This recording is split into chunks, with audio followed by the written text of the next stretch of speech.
welcome to our Emotional Intelligence and Wellbeing in the Workplace webinar.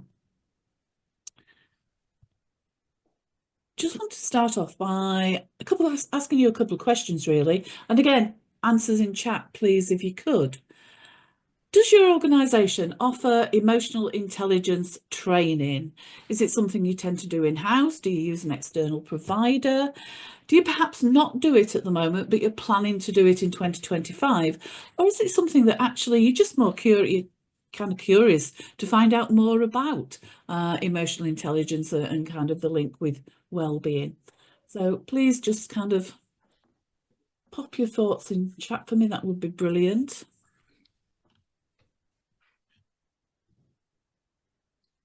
So some of you already do it. That's wonderful. Some of you still thinking about it. Some of you do it in leadership development. Had to be requested in the moment in-house by me. Okay, that's wonderful. Thank you for that. Now, the next question might be a little bit more kind of taxing, but here we go with it. So I'd like you to rank the following countries in order of their levels of both emotional intelligence and their well-being. Okay, so the following countries, I'd like you to rank them in order, starting with the highest level down to the lowest level of emotional intelligence and well-being. And here are your countries. So if you can just pop your answers in chat, please just use the letters at the side of each country just to kind of rank them. Just let me have your thoughts on that.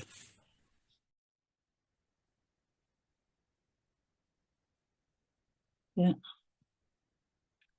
Okay, so this is the order then. The order is ranking highest in emotional intelligence and well-being is Oceania. Second place is Africa, followed by America, Middle East, Latin America, Europe, and then Asia. And I've got to admit, and looking at some of the answers that you've put in there, the majority of you wanted to have put Europe way down, kind of at the bottom end, the lowest end. But for a lot of you, you'd put Europe further up. Some of you put it at #1 position. And I've got to admit, when I first saw that, I kind of was surprised by how low down Europe actually came on our levels of emotional intelligence and well-being. So I just thought it was an interesting little kind of fact just to start us off and kind of get our brains flowing, shall we say. So for those of you who don't know me, I'm Michelle MacArthur Morgan, founding partner and creator of the Jigsaw Discovery Tool. I actually started my career in the hospitality sector, working in both operational and leadership positions before moving into learning and development. And whilst I was working in the hospitality sector, I got interested in human behaviour and did a degree in psychology. And then for the last 16 years now, I have also been studying organisational neuroscience and applying the findings into the world of work, looking at what lessons we can learn to make work more rewarding, more fulfilling, and above all else, regenerative. Today, I want to share with you some of those important lessons that we've learned about emotional intelligence and the correlation to well-being. As is the norm on our webinars, we'll be breaking it down into 4 chapters today. The first chapter, why emotional intelligence should be part of your organisational well-being strategy. Second chapter is a brief overview of emotional intelligence, looking at the 4 quadrants of emotional intelligence, the Daniel Goleman model. Chapter 3, we're going to look at some of the science around emotion. And then in chapter 4, how to develop an emotionally intelligent organisation, looking at some of the practical kind of actions and things that you can do, ways that you can start to implement within your organisation to start developing those higher levels of emotional intelligence, building resilience and improving the overall well-being of your people. So, chapter 1 then, why emotional intelligence should be part of our wellbeing strategy. There's no doubt that the world of work has changed, and research carried out by Accenture earlier this year found that 50% of the skills managers and leaders require to enable them to carry out their roles are effectively new skills that they didn't learn about during any kind of formal training. So skills around kind of AI, hybrid working, globalization. These are all new areas that are creating new kind of challenges for our leaders and managers. The other 50% are the human skills. And never have the human skills been more critical or more challenging to do well. So skills such as understanding, motivating and developing other people, all skills that are underpinned by emotional intelligence. So in this chapter, we're going to look at some of the research about wellbeing in the workplace to illustrate that link between emotional intelligence, employee wellbeing, and ultimately organisational performance. So wellbeing in the workplace is now the kind of focus for many organisations, and there's a great deal of research being carried out by some of the world's top organisations. So I'm just going to share a little bit of that kind of research and give you some of the links and things that you can go away and look it up for yourselves. The top HR priorities for 2025. In there, leader and management or manager development remained the #1 priority for 2025. And this was the third consecutive year it had been the top priority. And if we delve a little deeper into the report, some of the findings which relate to our subject today are training managers to lead with more empathy, the employee experience and well-being, change fatigue. Managers are not sure how to best support their team members through the constant change and with the pace of change. Organisational culture, aligning both the head and the heart of their employees, creating a culture where employees identify with and demonstrate the values and behaviours, and in a workplace that they care about and feel they actually belong to. A new report from Great Place to Work and Johns Hopkins analyses more than 1.5 million employee responses collected from over 2,500 organisations. Now, researchers here compared data from 2019 to 2023 to understand how employee wellbeing is changing in the post-pandemic era. And this year's research highlights how a positive workplace climate drives wellbeing, with key differences across industries, demographics, and job types. And the report also goes on to offer actionable steps to create healthier work environments. So again, well worth you kind of taking a look at.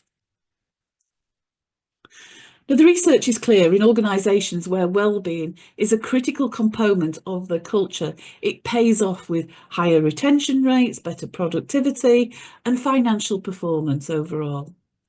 And at the individual kind of level, then we see increased engagement. We see reduced absenteeism and presenteeism. And employees are far more likely to want to remain with their employer. In fact, according to research carried out by Gallup, employees who strongly agree that their employer cares about their overall well-being compared with other employees are 69% less likely to actively search for a new job, 71% less likely to report experiencing burnout, 36% more likely to be thriving, 3 times more likely to be engaged, and 5 times more likely to strongly advocate for their company. Now, I do not want to spend hours going through volumes of research that is out there, as the findings are all very similar, and we could spend all day and not really scratch the surface of the data. So what I would like to do is just take a few moments, though, to look at some of the consequences for organisations that don't focus on the well-being of their employees. workplace loneliness is one of the big challenges facing organisations around the world. And according to Gallup State of the Global Workplace 2024 report, 1 in 5 of the world's employees experience daily loneliness. Now, loneliness is a complex emotional state that goes beyond simply being alone. Loneliness is that feeling of disconnection. It's not the physical state of being alone, but rather the discomfort or the sadness that arises when our need for social connection isn't met. You can be surrounded by people and still feel lonely. And this is all relating to the workplace, remember. It's also about when you get that craving for connection. People who are lonely often crave meaningful social connections, a sense of belonging and emotional intimacy. And they desire those deeper kind of friendships and closer relationships with colleagues, with families, and just to get that sense of feeling of being part of a community.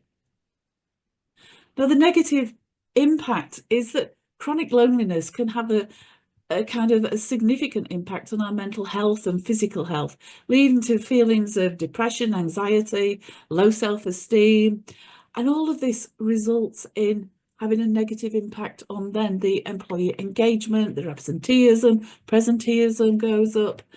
We see less creativity and innovation. There are different types of loneliness, and the two main types that we're concerned about in relation to the workplace are social loneliness. So those lack of friendships, social connections, being excluded from office conversations, not being included in kind of social events, perhaps when some of your colleagues go out to the wine bar after work and they don't ask you to join them. And there's also that emotional loneliness, that kind of lack of close, intimate relationships and having that real sense of belonging, being valued, part of the team, and doing work which has meaning that's aligned to our own personal values. Now, just before we move on from this, I just want to be clear, it's important to distinguish loneliness from solitude. Some people enjoy spending time alone. I find it quite rejuvenating as a strong introvert. I enjoy solitude and I'm quite happy in my own company, being isolated. But loneliness is when the feeling of isolation is not through personal choice. Now, if you'd like to find out more about workplace loneliness, you can actually watch our webinar, Happy Employees, Happy Business, which is on our YouTube channel. And we also have a fact sheet available. And if you'd like to receive a copy of the fact sheet, just pop your email address into the chat and we'll send you one of those out after the webinar today. Earlier this year, Deloitte published their top human capital trends report for 2024. And it was based on research carried out in 95 countries. And the top trends list was all around embracing human sustainability, creating regenerative workplace cultures, where people actually leave in a better place than when they entered the workplace. And I've actually put on the screen at the moment a direct quote from the report. And that highlights where organisations are generally stuck in that mindset of extracting value from people rather than working with them to create this better future, a more regenerative type of culture. So let's just take a moment just to kind of reflect upon those different workplace cultures that we find in organisations today. We start with the exploitive, where organisations treat their people as a means to increase profit, being forced to work long hours without breaks, subjected to poor workplace health and safety conditions, poorly maintained or faulty equipment. We then move through to degenerative workplaces, which might not be quite as abusive, but still have the effect of leaving employees feeling fatigued and burnt out. Moving on, we come to sustainable cultures.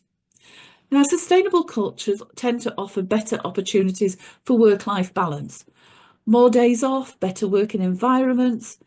And whilst sustainable workplace cultures are better than exploitive or degenerative, they still fall a long way short of being regenerative, as employees don't necessarily grow and thrive. They tend to merely get by. And we see things such as wellbeing days, gym memberships, mental wellbeing train as the kind of the core focus of the organisation's employee wellbeing strategies.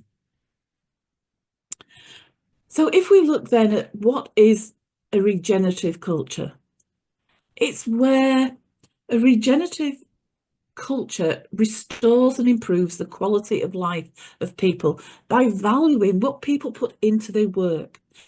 It recognises what individuals need to do their work and to thrive at work. And then it commits resources to serving their needs and more. And because respect is shown for the full kind of spectrum of human needs, people are treated as individuals, then entire teams, departments and organisations begin to kind of regenerate and thrive. An example of a regenerative culture is that perhaps, let's say a grandfather who, because of his shift pattern, really struggles to spend time with his granddaughter.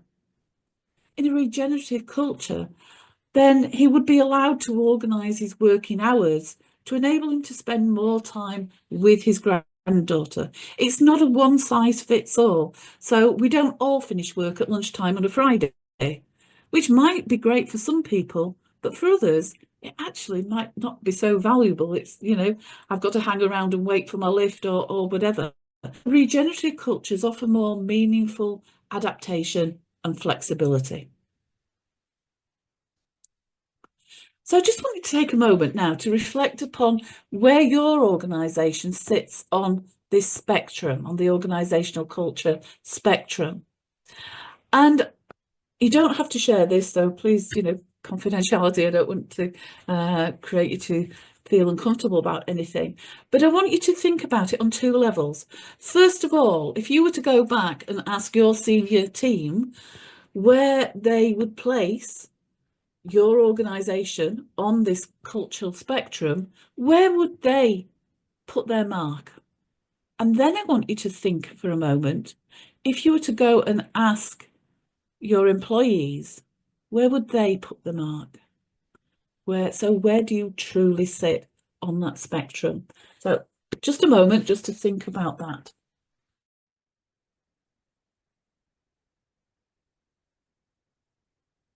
Okay, so you possibly found, when you thought about it from the two perspectives, you possibly noticed a gap between what the senior management, where the senior management would place the organisation, and perhaps where employees would place the organisation.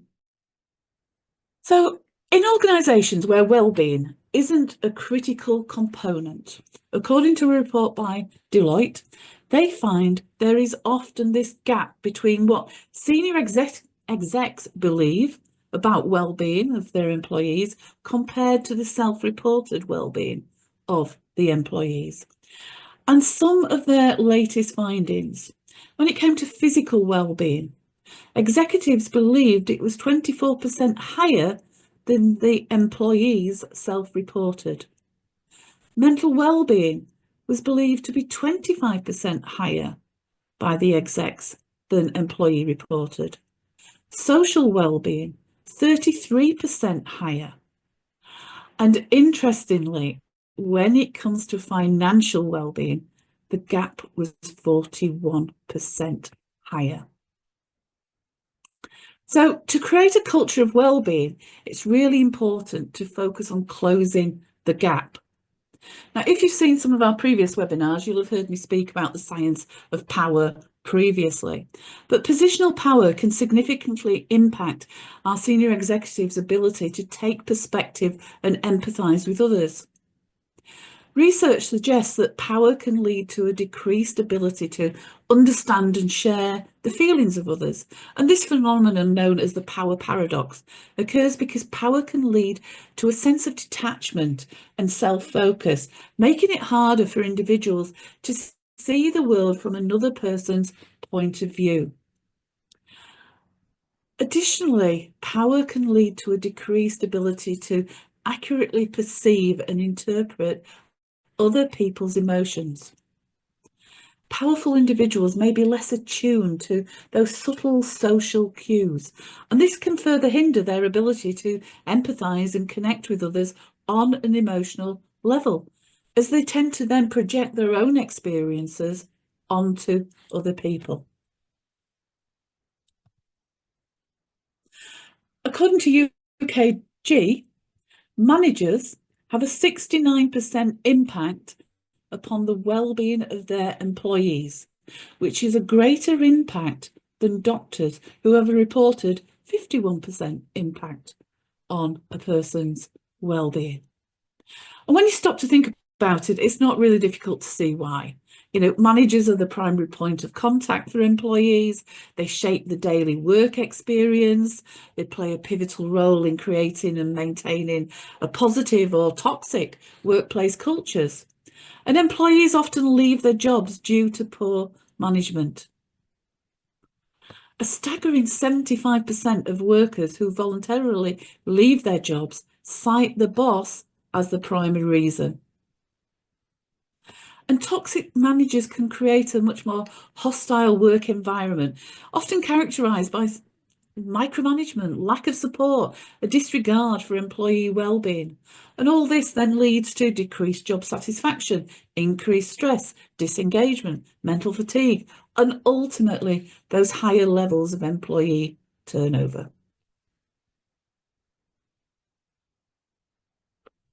There's no doubting we are in the middle of a global well-being and mental health crisis, which is going to require a big shift for organisations, as a change in mindset and culture is needed. Wellbeing programs, healthy eating days, gym memberships are not enough on their own. To solve for wellbeing and work and burnout, we've got to focus on the culture. For sustainable high performance, trust, empathy, psychological safety must be perceived as being high by both employees and leaders, and well-being must be at the core of that organisational culture. A researcher at Oxford University Wellbeing Research Centre actually questioned what is the benefit in organisations providing their employees with wellbeing training, mindfulness training, if the workload is overwhelming, if the work culture is toxic, or if the organisation is severely understaffed.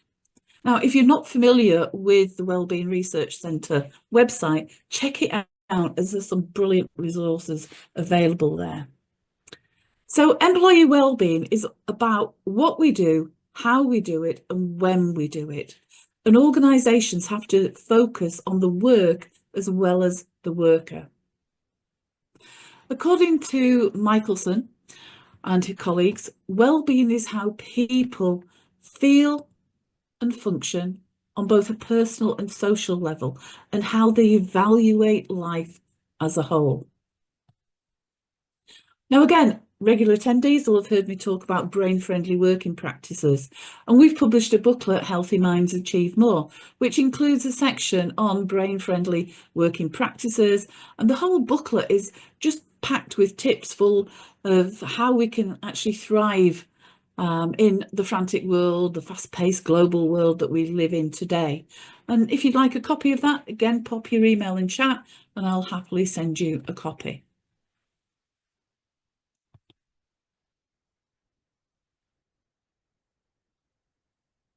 Employee wellbeing has expanded beyond just the physical kind of wellbeing.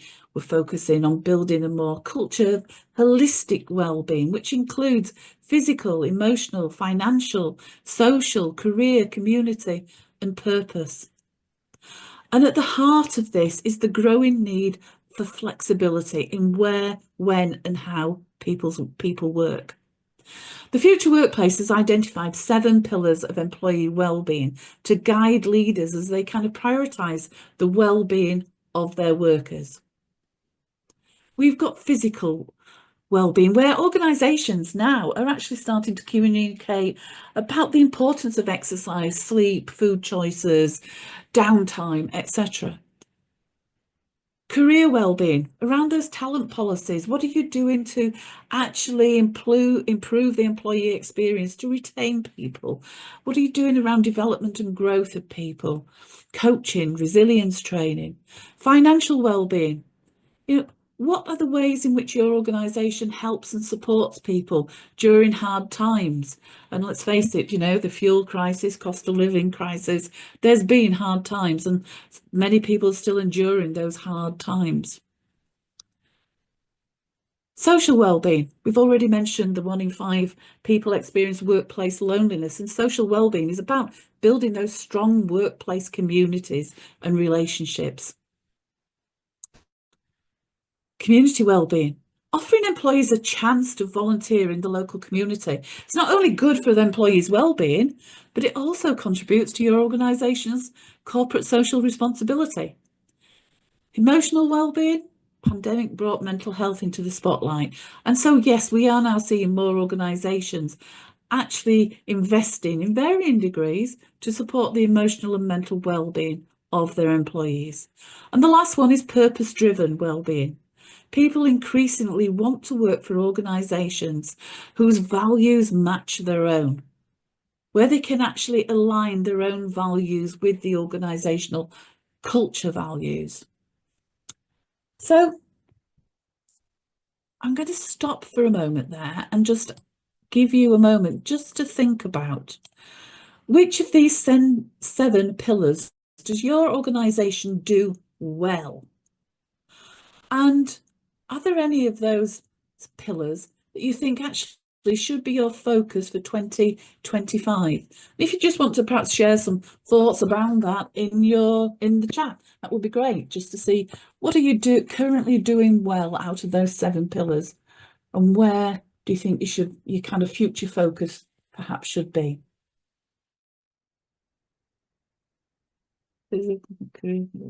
Financial could be improved.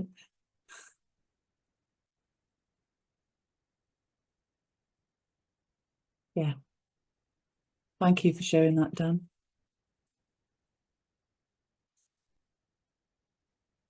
Okay. So, by all means, continue to put your answers in chat if you wish to share them. That'd be great. But I'll move on now into pretty good on purpose, social and financial. Lovely. Excellent. Thank you, Emma. So, moving on to chapter 2 then. Emotional intelligence. Toxic and harmful workplaces tend to be the result of organisations that have low emotional intelligence. As stated in many of the research reports, managers require higher levels of emotional intelligence. And the good news is that emotional intelligence is something that can be developed. But higher levels of emotional intelligence is not just for leaders and managers.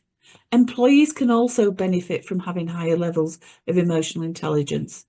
An employee with a high emotional intelligence can use it to manage their own well-being through recognizing their emotions, the situations that trigger emotions, and to help them be able to better regulate and manage their emotions. In 2023, the Global Wellbeing Score reached an all-time low, and that's been fueled by a 4-year decline in emotional intelligence, levels of emotional intelligence. And according to the State of the Heart report, we are in the middle of an emotional recession, characterised by that low well-being and high burnout. We haven't yet fully recovered from the pandemic and the kind of all the aftermath of it. So in its most simplistic format, emotional intelligence can be defined as RUM. Recognise emotions, recognising your emotions, recognising other people's emotions, understanding yours and other people's emotions, and managing emotions, supporting other people to manage their emotions, and managing, self-regulating your own emotions. Or if we wanted a kind of a fuller definition, there we have a fuller definition. that gathering of emotional data, understanding it, and then actually using that data to manage our own emotions, as well as building those strong relationships and influencing the emotions of others.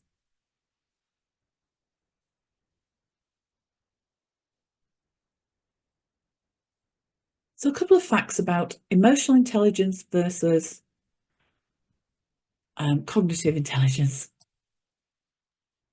So emotional intelligence, EI or EQ compared to IQ.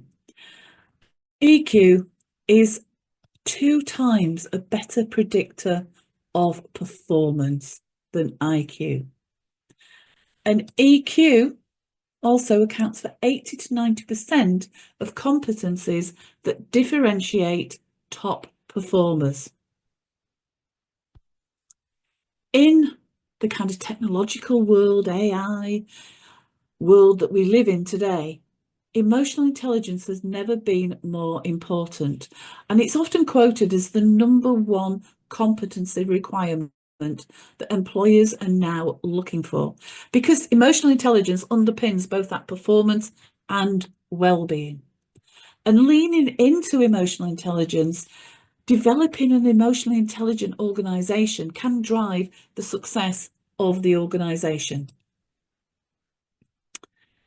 So I'm not going to take ages here, because we're going to revisit Daniel Goleman's model of emotional intelligence a little bit later in the last chapter.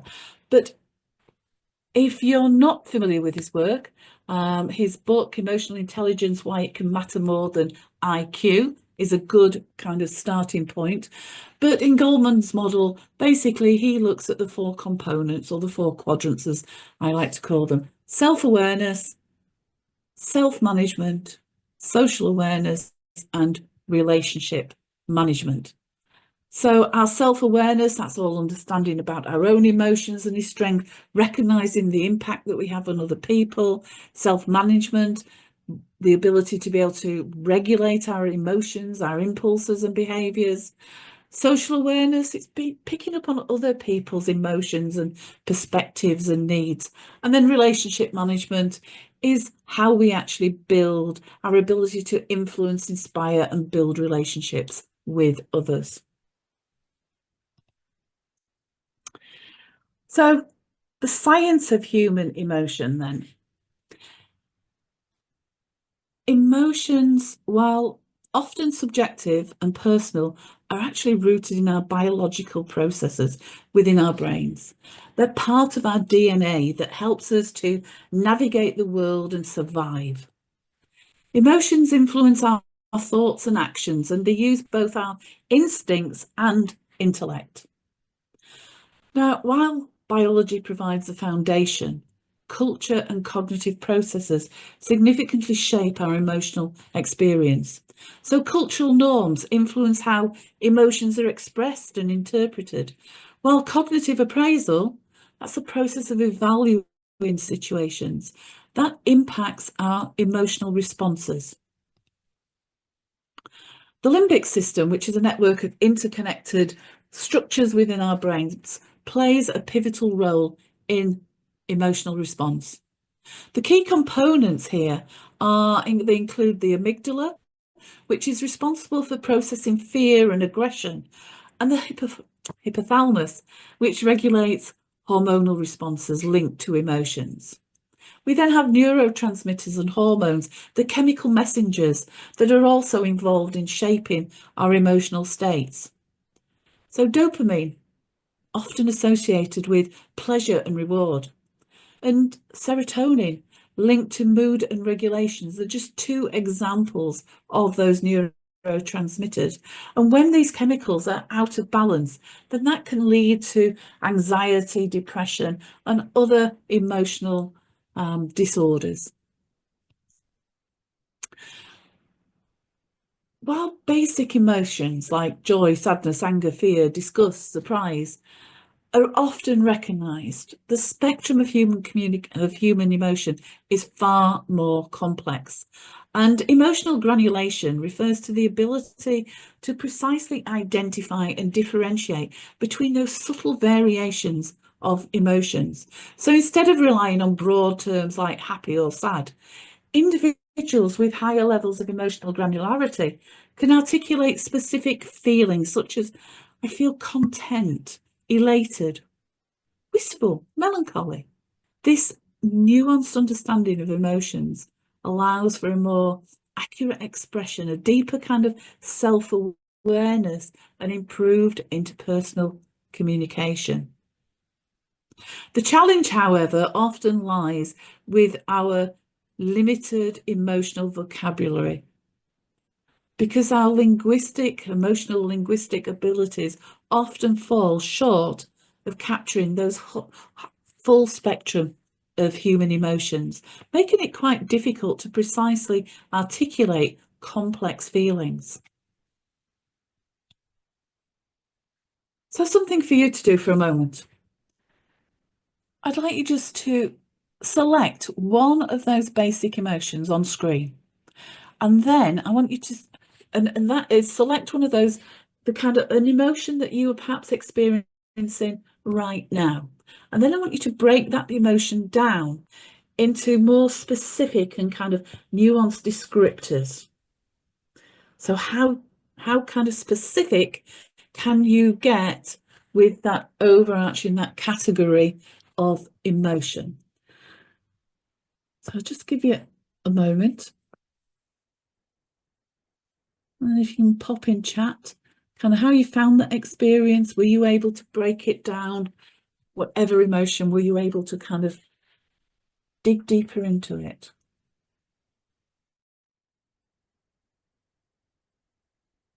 Yes, exactly, Dan.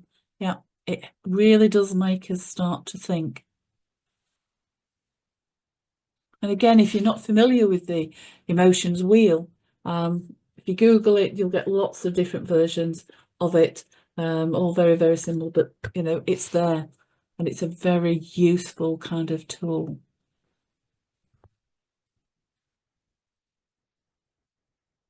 All right. Yeah. Okay, Emma. I like it. Okay. So moving on to chapter 4 then.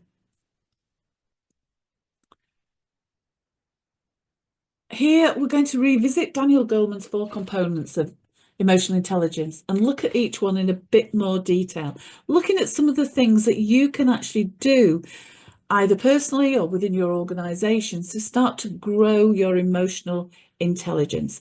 And we're going to start with self-awareness. So a question, and I'd just like you to pop yes or no, Y or N, in chat. Are you, and I'm talking about you personally, are you self-aware? Yes or no in chat, please.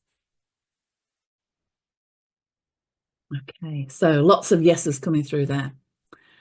Okay. 95% of people answer yes when asked this question.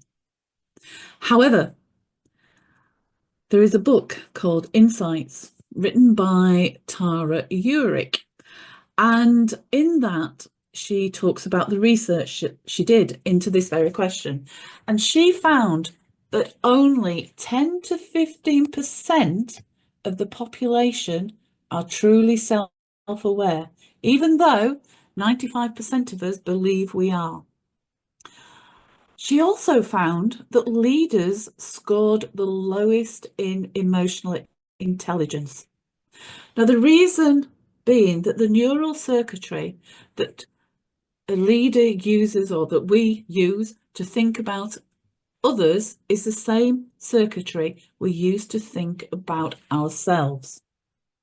And if we just think about the time leaders spend thinking about company results, bottom line, dividends, and strategy, that is far greater than the time that they spend thinking about either themselves or others, simply because of the nature of the role. So what happens is the emotional circuitry within a leader's brain, in comparison to the kind of the strategic thinking circuitry, let's say, is comparison. Is weak in comparison. That means that it uses, when a leader has to use that emotional circuitry to think about themselves, it's very draining on the brain energy. And our brain is programmed. Its number one kind of objective goal is to keep us alive, to conserve energy. Therefore, it will always shy away from using these energy hungry circuits. Hence, leaders tend to have lower levels of self-awareness. So self-awareness, a couple of definitions, very simple, straightforward one I don't particularly like, but there you go. It's Oxford English Dictionary, conscious knowledge of one's own character and feelings. One that goes into it a little bit deeper, the Europe's Journal of Psychology, the extent to which people are consciously aware of their interactions or relationships with others and their own internal states, goes into it a little bit deeper. So, increased self-awareness. It's the first step to being better at work, enjoying life more, and it's the starting point for an individual to excel.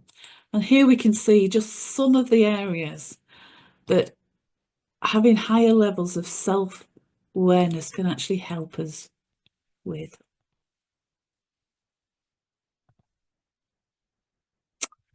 So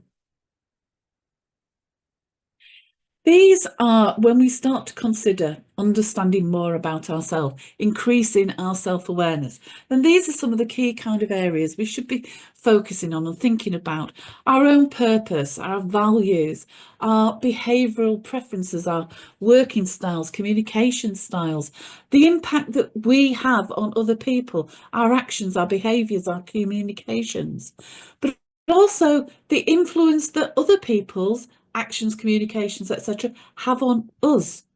We should also have that understanding of our own resilience levels and those emotional triggers. So if we want to start to increase our self-awareness, what do you think? And again, just quick thoughts in chat. What do you think are some of the ways that will help us to increase our self-awareness? What would you advise somebody to do if they came to you and said, you know, I really do need to have a higher level of self-awareness?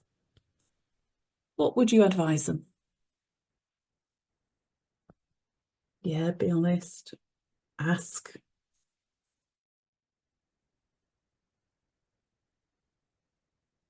Seek feedback, communicate, talk. Yeah, absolutely. So some of the things you can do, and by far the best way, is to have a mix of methods. That will have the greatest kind of effect. But asking for feedback, and from a range of people, your peers, your managers, team members, friends, family, clients, etc. Having a professional coach or mentor. 360-degree tools. Self-reflection. Taking the time to step off the human treadmill and just spend time reflecting. And profiling activities, of course, is another way of doing it. So developing self-awareness takes time, practice and effort. But the more that we practice self-awareness, the more accurate we become in our understanding of ourselves, and the more confident we then become in our actions. So just think about, what does your organisation do in the area of supporting others to develop these higher levels of self-awareness? And you might just want to reflect on that for a moment. Yeah, Dan, just profiling. Lovely.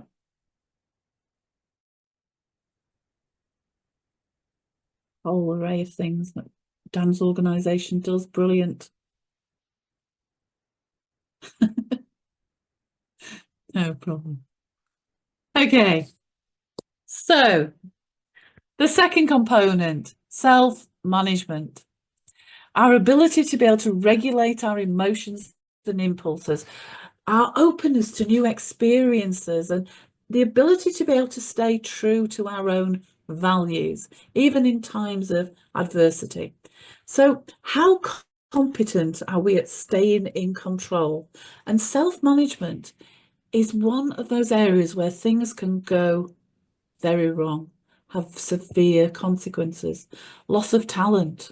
Some of your best talent could leave because of the lack of self-management, or could even end up in lawsuits.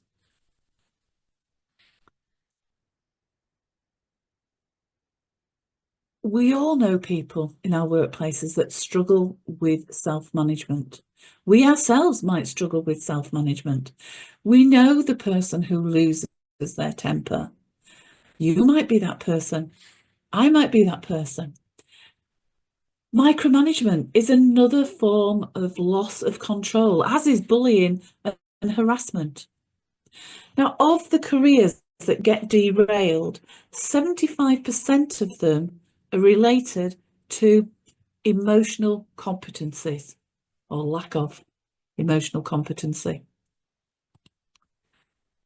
So it's important that we consciously regulate and manage our emotions. So let's just take a look at some of those strategies that can be effective. The first one, labeling. Trying not to feel bad about something doesn't work.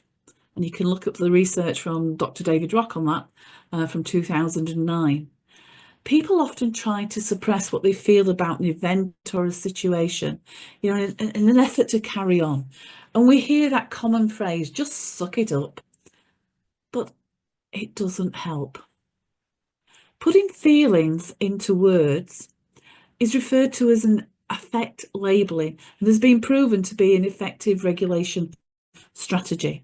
And there's evidence to show that labeling produces an immediate reduction of autonomic response to an emotional event, such as decreased heart rate, decreased cardiac output, which suggests a movement away from that emotion. And most importantly, it starts to calm us down. So labeling is about actively noticing the emotion or feeling and taking time to label it, to label the feeling. Now you can say it, the feeling out loud, or you can just say it in your head. And what I'd suggest you do is in the next couple of weeks, just try and label your feelings. As soon as those feelings, you become consciously aware. And that's, you know, one of the other issues is that for many of us, we don't spend as much time as we really should being present in the moment. We're not in touch with our inner feelings moment by moment. But when you notice a feeling, try and label it and notice if that over that kind of period of a 2-week period, if it starts to help you actually experience less emotional arousal. So labeling then leads us back into that emotional granularity that I was talking about. And according to Feldman Barrett, anger, sadness, disgust, surprise, they're all the categories of emotions. But if we can distinguish the finer meanings within those categories, so angry, we could be aggrieved, grumpy, frustrated, etc., then our brain has more options for predicting the possible outcome. The brain has more, it's able to categorize the situation better and what level of potential threat or reward is likely to be the outcome. And then that helps us understand more about the emotion, which then enables more flexible and functional kind of responses. So distinguishing finer meaning is referred to as emotional granularity, and we can improve our emotional intelligence by improving our emotional granularity. Reappraisal is another tool. Cognitive reappraisal, reframing, it's often referred to. And reappraisal is looking at an event and actively changing your viewpoint on it. Having an explanation for an experience reduces the ambiguity of it, which then goes on to reduce the stress. It helps to calm down our amygdala and our threat responses. Think of the time, or think of the last time you were relatively upset by an event at work. Now, at the time, the emotional experience may have been quite overwhelming, yet now, with some time and distance between that event, your interpretation of the experience naturally tends to moderate. And cognitive appraisal is a way of essentially speeding up the pace by actively engaging in another perspective on an event in order to change our perception of it. Now, you can assist this process by asking yourself, is there a different way of viewing this situation? Is there an opportunity in this situation that might be beneficial that I haven't considered before? Cognitive reappraisal can be used in emotional regulation, in the moment, or after the event, by trying to kind of reinterpret the event in a more positive way. You know, what did I learn from that situation that I can take into the future? Normalizing is one reappraisal technique. Normalizing an emotional state, and that can be really effective. So statements like, most people would feel anxious in this situation, or it's not unusual to feel uncertain when starting a new job or a new project. Normalizing is something we can use for ourselves or in our workplace with others. And lastly, in this section, Lion. The Lion model was created by Claire Edwards and Linda Ray, and it's a simple model that helps us with recovery from a threat to help us self-regulate in the moment. So when the brain is under perceived threat, it can be very helpful to have a routine to kind of pull out and draw upon, even when we're flipping our lid with an emotional hijack. Labeling, label is the first step. So completing the statement, I am feeling. How is this making you feel right here, right now? Stage 2 is get curious. That's interesting. I wonder what all this is about. It's actually asking yourself those questions. Stage 3, exploring the origin of the event. What is at risk for me right now? And this could be linked to your behavioural preference, your social domain, status, certainty, autonomy, etc.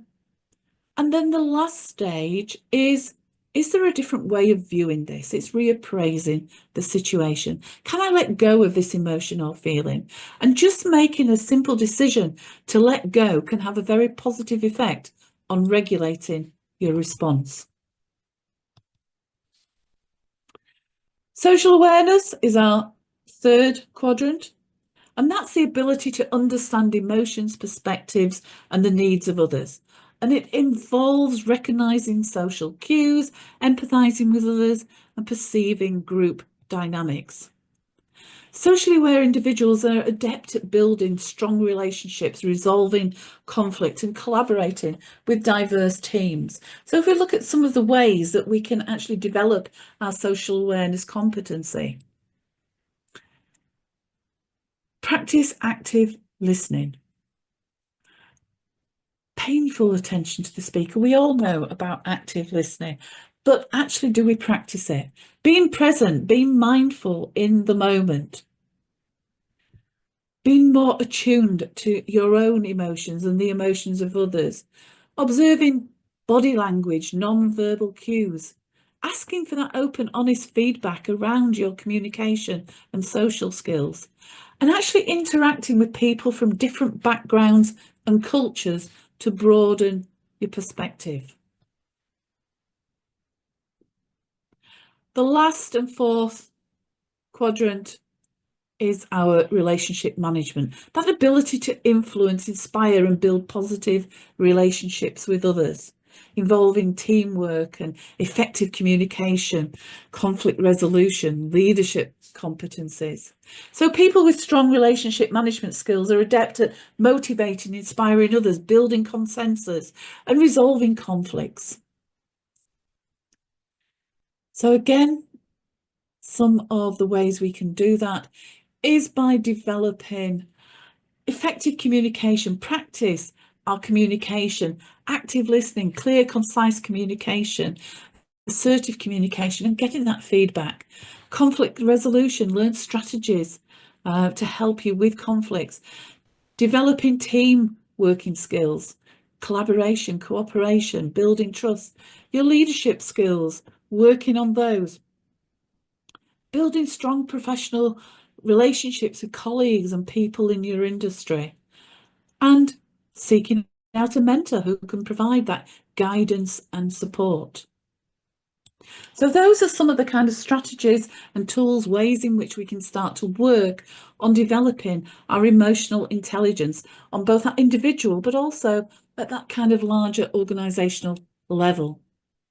So as we mentioned during the webinar, self-awareness is that first step to being better at work and enjoying life more, the starting point for the individual to excel. And that's exactly what we do with the Jigsaw Discovery Tool and learning experiences.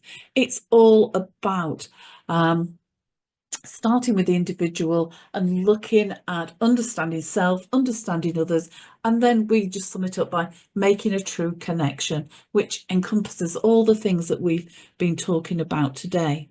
For those of you who don't know, and I know that there's some of our licensees are on this call today, but for those of you who don't know, the Jigsaw is based on the 3 axes of thinking, feeling, sensing, intuition, introversion and extroversion. But what really differentiates it from many of the other profiling tools is that we don't have long computer generated reports. Everything is done either digitally or physically in face-to-face situation using jigsaws. And the learners are actively immersed in a journey of self-discovery as they learn about their behavioural preferences, talents, hidden strengths, etc.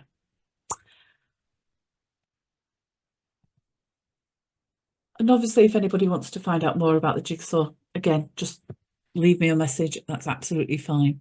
So as we come just to the close, I just want you to take just one moment and just to kind of reflect on your key insights from the webinar.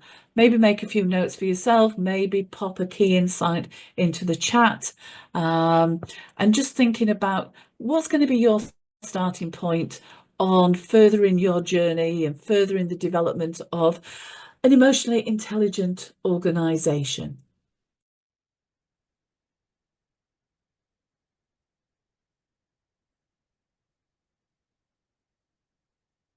Okay.